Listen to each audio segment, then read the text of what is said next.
In this video, we'll unveil the new and surprising mission of Cardinal Tagle, announced by Pope Leo XIV, who had a secret meeting at the Vatican that is now out in the open for all to see. This is information that could change the course of the Church and strengthen our faith. To join our prayers for this mission, write in the comments, "Lord, enlighten Cardinal Tagle's path." A simple act that can bring protection and blessings. Now, let's discover together every detail of this decisive meeting.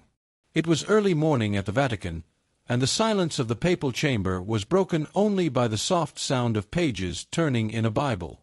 Pope Leo XIV, still in his first days as Peter's successor, knelt there without hurry, simply praying. This was no rushed prayer, not one said out of obligation or fear. It was devotional, deep, a conscious dive into Jesus Christ, much like young Christians do when they discover the beauty of a spiritual retreat. In front of him, no crowd, no sermon, no solemn service.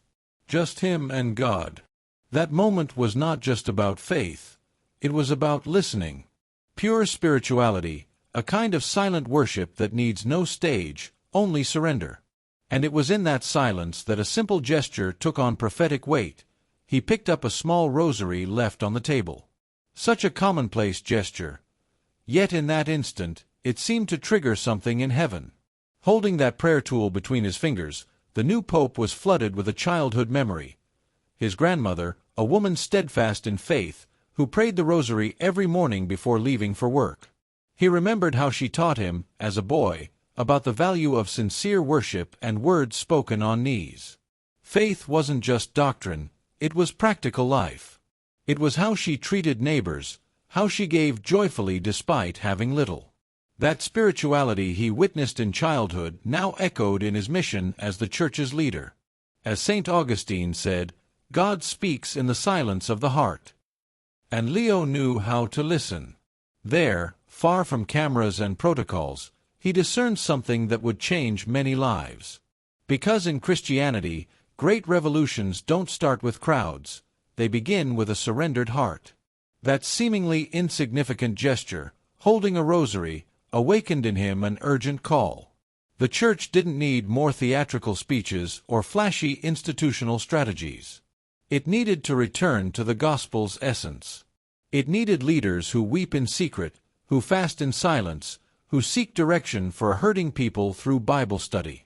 In that intimate and nearly unseen moment, Pope Leo XIV understood the path would be different. And even before any cardinal approached, he already knew who would be called to walk beside him on this journey. Not someone predictable, but someone whose heart beat on the same frequency, someone about to cross that door and transform the meaning of that encounter. He arrived quietly, as one who already understands the weight of the sacred. Cardinal Tagle needed no fanfare or red carpets. His presence was enough. A man marked by deep spirituality, silent prayer, and the testimonies of faith he carried since his youth as a Christian in the Philippines. The simplicity with which he entered that room revealed far more than humility. It was a prophetic act. Those with eyes of faith understand. In the language of the Bible, when God wants to act, he begins in the details the world dismisses. And Tagle's unassuming arrival at that secret meeting with Pope Leo XIV was, without a doubt, one of those details. While many expected speeches or diplomatic protocol, what unfolded was quite the opposite, an almost homey atmosphere filled with reverent silence. That meeting was, indeed, a worship of the soul. No audience, but adoration. No flashes, but light. Tagle carried with him the likeness of one who learned that religion, when lived authentically, doesn't wear luxury but truth. And this spirit is the same that should inspire today's young Christians. It's not about the pomp of position but the devotion of the heart. How often do we wait for grand signs, when God is present in the simplest gestures? A smile, a hug, an unexpected visit. That's why Tagle's entrance into that private Vatican meeting became a powerful image, even without a single word spoken. It was like a living parable, a gospel in motion. In practice, it teaches us the importance of valuing presence over performance. In your prayer group, your church, your home, you don't need to be the most eloquent, but the most available to God. And perhaps, without knowing it, you're being used for something much greater. After all, great missions always begin with quiet steps, like the ones that lead two hearts to meet not out of vanity but out of mission. This was no power play, no battle for influence. The meeting between Pope Leo XIV and Cardinal Tagle had a different tone, weight, and soul. It was the kind of moment you don't capture with cameras, but with spiritual discernment. Two men of faith, with different stories, yet one spirit, care for the Church. There, no talk of religious marketing strategies, but of prayer, devotion, and how to rekindle genuine praise within the hearts of the people. This is what many forget. The mission of Christianity isn't to build empires, but to heal souls. And when two shepherds meet with hearts aligned to Jesus Christ, what happens isn't politics, it's a miracle. This kind of unity can't be forced, it reveals itself. The spirituality flowing between these two men showed exactly that, a brotherhood born from the cross. Tagle spoke gently, and Pope Leo listened closely. Titles didn't matter, because what was lived there was the gospel itself. Where two or three are gathered in my name, there I am. And he was there. In the silence, in the held-back tears, in the passion with which they spoke of the Church's open wounds, and in their care for young Christians who today get lost in distractions and lose the meaning of worship. It was as if that meeting rekindled a flame often dying out in lifeless services. What's beautiful is that this connection between shepherds is a call to all of us. Have you ever thought about who God wants you to join with? Sometimes praying with someone, sharing a Bible study, visiting the sick. These are the things that reignite faith. The Church needs spiritual alliances, not alliances of convenience. And the bond between Pope Leo and Tagle wasn't a power play, it was a pact of the soul. Outsiders may not understand it, but those who truly live Christianity can feel it. They sense something greater is being prepared, and it all started with a meeting that only the eyes of faith can clearly see. It wasn't in the Vatican bulletins. It didn't make headlines or go live on TV. But there, in that room without cameras, without official paperwork, without rehearsed speeches, heaven touched earth. The conversation between Pope Leo XIV and Tagle wasn't an ordinary meeting. It was a deeply devotional moment where the Holy Spirit moved freely through simple words, attentive looks, and long pauses filled with meaning. Sometimes, what transforms the Church isn't the big events that fill cathedrals, but the encounters no one sees. It's in this intimacy, this almost sacred secrecy, that Christianity finds its silent strength again. What they said, no one knows. And that's exactly what makes this conversation so powerful. Because what is holy doesn't always need explaining, it just needs to be lived. In times when everything demands proof, posts, and blue check marks, seeing two church men choose silence over spectacle is a testimony of faith and humility. Tagle spoke like one who bleeds with the people. Pope Leo listened like one who carries not a throne on his shoulders, but a cross. This was the kind of talk not recorded in minutes, but written in the heart, a living lesson in spirituality, prayer, and authentic pastoral service. And this scene raises a challenging question. How much of your faith is too public, and how much is lived quietly with God? Because the gospel is made of worship and praise, yes, but also silent retreats, tears no one sees, confessions whispered only to heaven. That unrecorded conversation might have been the most transformative sermon that month at the Vatican. Not because it changed structures, but because it reignited purpose. And the most interesting part, it was just the beginning. What was born in that sacred space was about to reach the whole world, though invisibly, for now. No one expected it. While many eyes turned to the most talked-about names on social media, in the curious hallways, and in theologians' debates, the conclave surprised the world by electing a pope from the United States. It wasn't just a geographical choice, but a symbolic one. It was as if the Church said, "We are listening to the silent cry of those who feel far away." Leo XIV's arrival was a call to renewal, to reconnecting with ordinary people, youth, those who lost hope in organized religion. The impact was immediate. Many started opening their Bibles again, seeking Bible studies, revisiting old prayers set aside. Shaped by the simple spirituality of Chicago's working-class neighborhoods, Pope Leo doesn't hide behind fancy words. He speaks like someone who lives what he preaches. In those first days, his actions spoke louder than many sermons. Quiet visits to nursing homes, conversations with young Christians, confessions heard in silence. It was faith in motion. His election seemed to break from institutional logic and open the door to something more pastoral, more close. Yet, without losing the doctrinal strength of Christianity. A rare balance. A breath of the Spirit on a church that, in many places, seemed asleep. The real impact, however, would come little by little. In the way worship gains new energy, in the prayer conversations that start popping up in town squares, in devotional groups forming spontaneously. The new pope, without meaning to, became a living witness of faith. And if you think one person can't change the world, maybe it's time to rethink that. Sometimes, it all begins with a surprising choice. But every choice carries a purpose, and that purpose is starting to unfold before our eyes. Those who listen closely will notice the next step. Anyone who knows the story of Luis Antonio Tagle knows he carries a living spirituality, woven with the invisible threads of humility and compassion. It wasn't the shine of academic titles that brought him to Rome, but the light of faith in his eyes. Born in the Philippines, in a humble home where praise was often sung by candlelight, Tagle grew up seeing prayer as daily bread. He learned early on that the gospel isn't just words, it's a life poured out. No wonder so many see him as a shepherd of the people, someone who walks among the poor, carrying the scent of the sheep, as Pope Francis would say. And that scent doesn't fade behind robes or ranks. For him, religion has never been separate from the reality of the people. Rather than writing theological treatises distant from everyday life, he preferred sitting down with young Christians to listen to their struggles.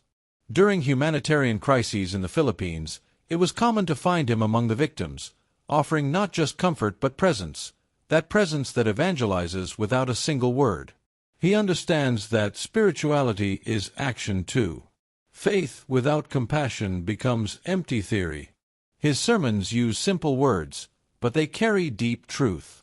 If you've ever been moved by an authentic testimony of faith, you'd understand why so many cry when they hear Tagle speak. It's curious how the church, often marked by internal struggles and power plays, is deeply touched by figures like him. People who don't seek the spotlight, but are placed there by the power of their silence.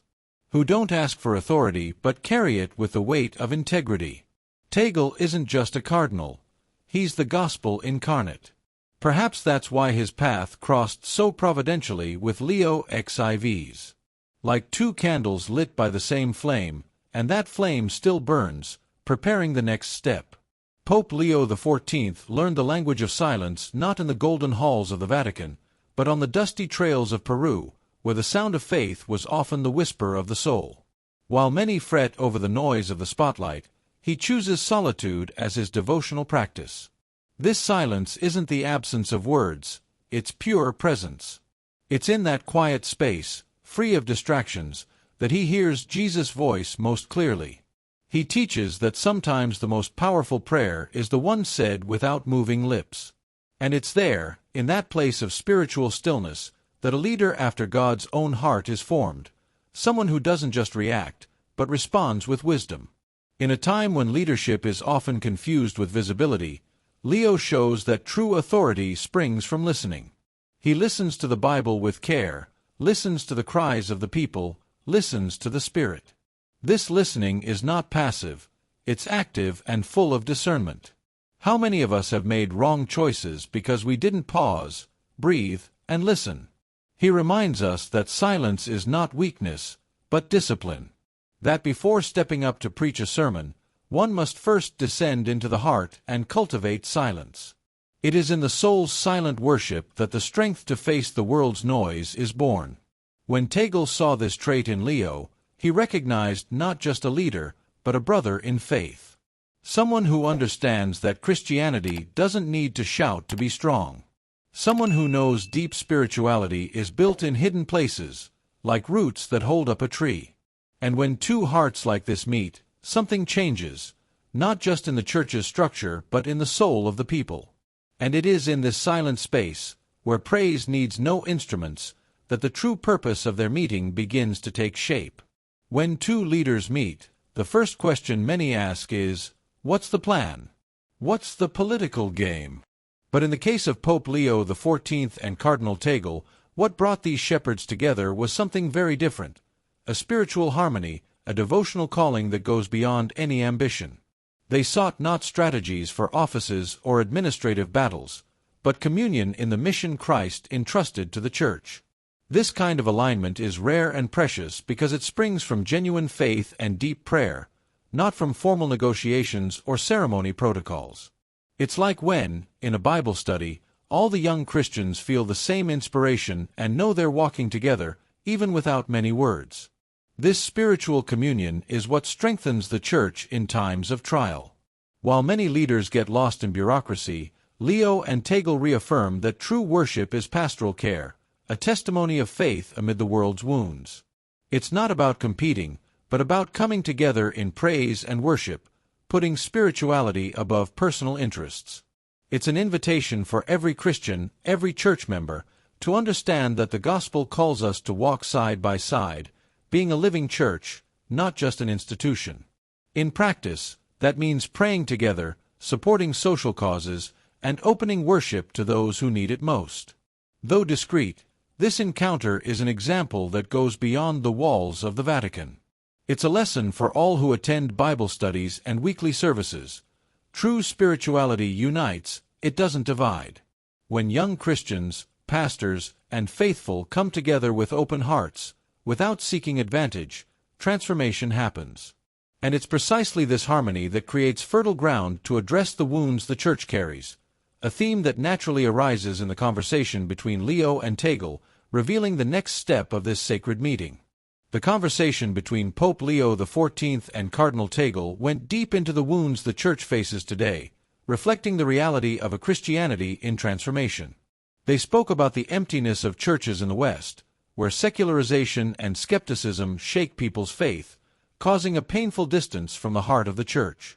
At the same time, they celebrated the vibrant growth of spirituality in the global South, where religion pulses through the daily lives of believers, full of praise and authentic testimonies of faith. This divide presents a pastoral challenge that calls for constant prayer, biblical reflection, and committed devotional action so that the Church can renew itself without losing its essence. As they addressed these wounds, the two leaders showed compassion that is more than just feeling, it is a true spiritual mission. Recognizing the suffering of the faithful is not just an act of mercy but a call to action. They know it takes more than sermons. It demands cultivating a church that is a genuine home of worship, a space where faith is nourished by deep Bible study and devotional gatherings that strengthen the spirit. Tagle, with his journey alongside the marginalized, brought a living witness to this reality, reminding everyone that the Church must be the concrete presence of Jesus Christ, especially for the most vulnerable. In their dialogue, prayer arose as the immediate and essential response. The spirituality both cultivate reaffirms that only in intimacy with God, in those silent hours of praise and worship, can paths be found to heal these wounds. There is no magic formula, only constant surrender, a true worship born from faith and commitment. This deep reflection prepares the ground for an even more intense moment, where the language of the sacred emerges in a surprising and touching way. It's not every day you see a religious leader cry before another, but that very moment revealed the depth of compassion and shared suffering between Pope Leo XIV and Cardinal Tagle. The Cardinal's tears were not weakness but a language of the sacred, a clear sign that the Church's pain is real and profound. When Tagle wept, he showed that spirituality is not distant from human emotions. Rather, it embraces them and transforms them into strength for the mission. It's like in devotional prayer when one allows themselves to feel the presence of Jesus Christ with full sincerity, opening the heart without reserve. That cry was met with silence, a silence louder than words. Pope Leo, with his experience in missions and the quiet of long meditations, understood that in that moment it was not time for speeches or sermons, but for presence, silent worship, and praise. This gesture reinforces a fundamental lesson for the entire Church. True worship also means welcoming the suffering of others with tenderness and faith, creating space for spiritual healing to happen. Bible studies often highlight how Jesus had compassion for those who suffer. Here, we see that compassion alive and tangible. For young Christians and the faithful who follow the Church, this scene stands as a testimony of faith and humanity. There is no need to hide wounds or pretend to be strong all the time. Prayer and praise do not exclude vulnerability. On the contrary, they make it more authentic. And from this shared moment of emotion, an invitation is born to move forward, together, as brothers in faith, walking not in competition but in fraternity. What Pope Leo proposes to Tagle is more than a meeting, it's a new way of being church. In that quiet meeting, Pope Leo XIV did more than hold a dialogue. He issued an invitation that echoes in the heart of the whole Church: fraternity must prevail over competition. He knew well that often, within religion itself, there is a dangerous temptation to divide the flock into blocks, to compete for space and prestige, rather than building together the greater mission of Christianity. This invitation calls young Christians and devotional leaders to practice a spirituality that values brotherly love above personal interests, a worship that unites rather than divides. The proposal to walk side by side, as brothers, involves letting go of small disputes and opening space for true dialogue, one born from faith and commitment to the gospel. It's not about political alliances or power strategies, but about a spiritual communion that strengthens the Church at its core.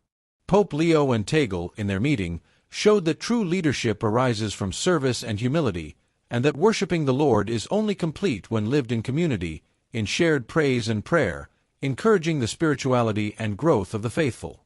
This posture of fraternity is a living lesson for all of us, especially for those seeking authentic devotional practice and a religious life that reflects the Bible. It's an invitation for each person, in daily life, to replace competition with support, rivalry with love, making the Church a sacred space of worship, living gospel, and faith testimonies that transform lives. And so it becomes clearer how the path that begins in this meeting unfolds into a greater mission, one we will continue to follow. Showing wounds may seem like a sign of weakness, but in truth, it is an act of courage and deep faith. Pope Leo XIV understands that healing the Church begins with vulnerability, acknowledging and exposing its wounds not to feed despair, but to open the way for true spiritual restoration. This openness invites the Christian community to approach the gospel with greater sincerity, learning from testimonies of faith that reveal the humanity behind the institution, and finding in prayer and worship the balm for the deepest wounds. Recognizing these pains is not mere lamentation but an active devotion, a spiritual practice that transforms suffering into a tool for growth. Just as Jesus Christ carried his own wounds to save humanity, the Church too must embrace its limitations and scars as part of its mission. In biblical studies, we find many examples of saints and leaders who, by revealing their weaknesses, strengthened the body of the Church and encouraged young Christians to live a real spirituality, one made of struggle, prayer, and overcoming. Showing wounds, then, is an essential step in building a resilient faith community. In practice, every believer might ask, what wounds am I trying to hide in my spiritual life? What fears or doubts hold back my praise and worship? The answer to these questions opens the door to a deeper encounter with Jesus Christ, where worship becomes freeing. Pope Leo and Tagle, by sharing their own vulnerabilities, signal that we are not alone on this journey. The Church is a place of healing and hope, even amid the hardest crises. And it is precisely this quiet hope that we will now speak about. Hope doesn't always announce itself in grand speeches or media events. Often, it quietly springs up at the heart of mutual listening and true unity. In the meeting between Pope Leo XIV and Tagle, there was no spectacle, no official announcement, just the sacred presence of two souls who found in spiritual communion a space to renew faith and strengthen the Church's mission. This quiet hope is, at its core, an invitation for every Christian to develop a devotional spirituality that values the silence of prayer and the transforming power of attentive listening, both to others and to the gospel. When truly embraced, silence becomes fertile ground for praise and worship, where the service is enriched by the simple presence of God in the heart. This silent dimension of spirituality is often overlooked in busy services or Bible study routines, yet it holds the real power of inner renewal. For young Christians and all who seek to deepen their faith, the invitation is clear. Cultivate moments of silence and reflection, whether in personal prayers or community gatherings, so hope can grow stronger and spread despite wounds and challenges.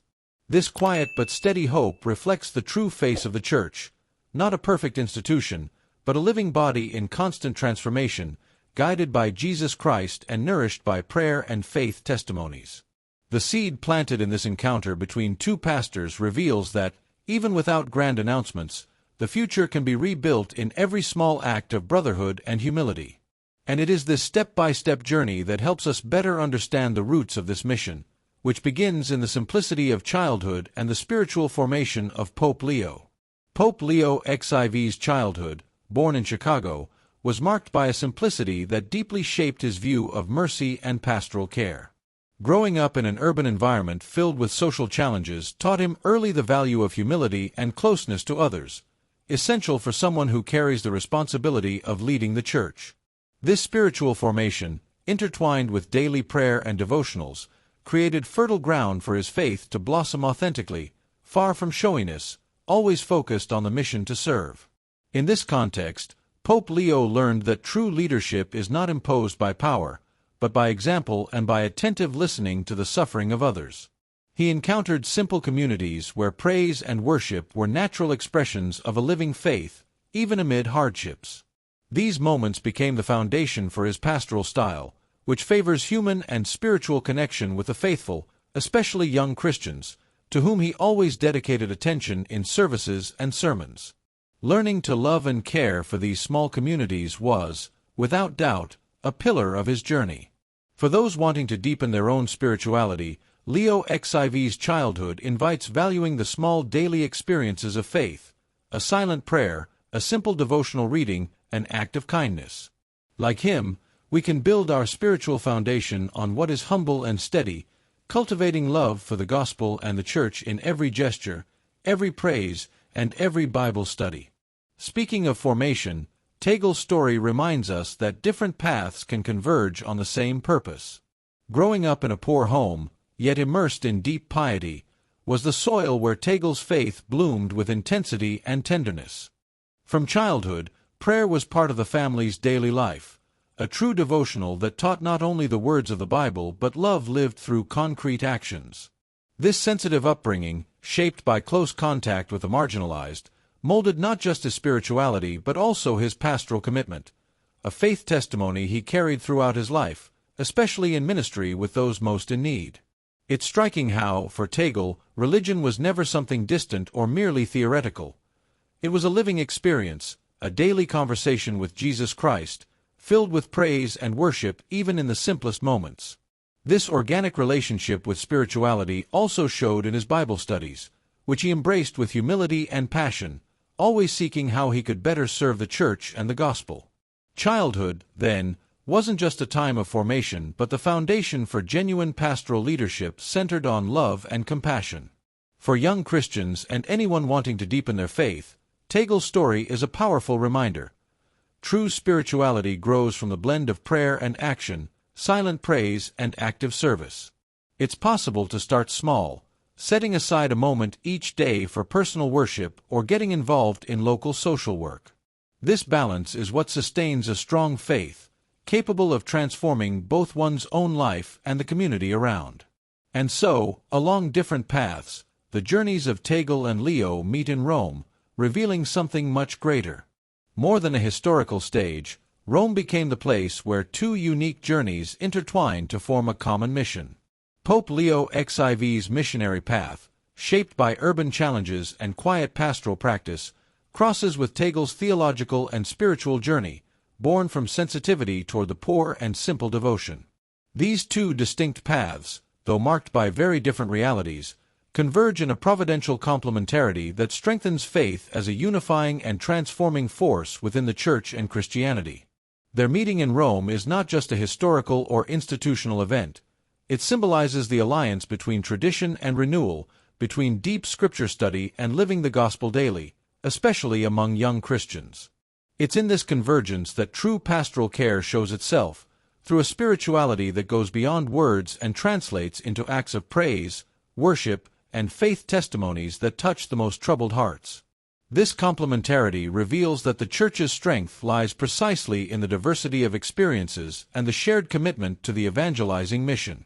For anyone interested in spirituality and Christian leadership, this story shows how seemingly distant paths can unite for a greater purpose. It invites us to see differences as opportunities for growth and learning, reminding us that faith is not a solitary journey but one of communion and dialogue. This spirit of unity and mission points to the challenges the Church faces today, urging us to reflect on the wounds that need healing so a new chapter of hope can be written.